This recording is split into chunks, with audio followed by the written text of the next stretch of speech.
And you're going to need kind of a thick coating because, again, it's textured. So you want to make sure that you fill the hills and the valleys. It's almost like corrugated cardboard is what it looks like.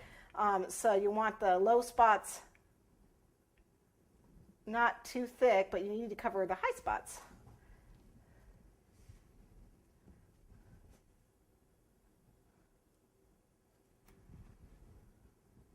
Now you're going to be able to see it a lot better, probably, hopefully.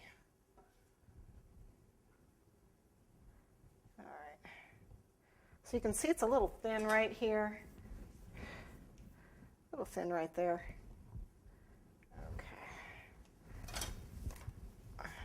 Chocolate all over everything. Okay. Now what I want to do is pick up the end, and you want to get it nice and clean, so make sure you wipe these edges so that they're clean. Okay, and then put it down and let it firm up. Spot where I touched it. Okay, let me get the chocolate off me.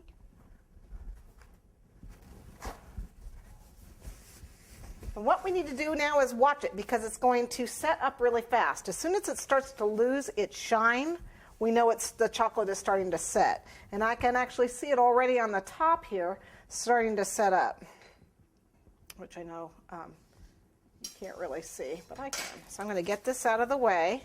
That's why you need to have your cake ready. If it sets up too much, you're not going to be able to wrap it around. It'll crack.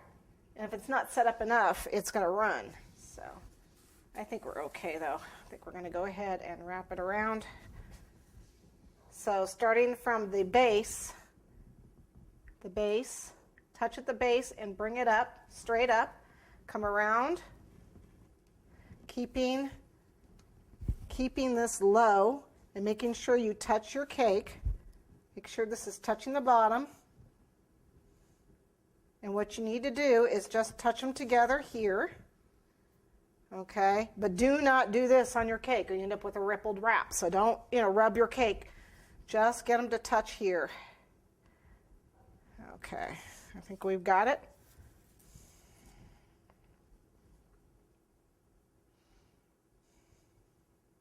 And what we're going to do is pop this into the freezer for about 3 or 4 minutes. Not too long or it'll crack. So about 3 or 4 minutes should do you. You're just going to have to test it with your finger to see if it doesn't really get frosty like most sheets do. I guess it's just the way the shelf liner is, but you'll have to touch it just to see if it's set up or not. You'll be able to tell because it'll feel firm to you. So let's go ahead and pop that in.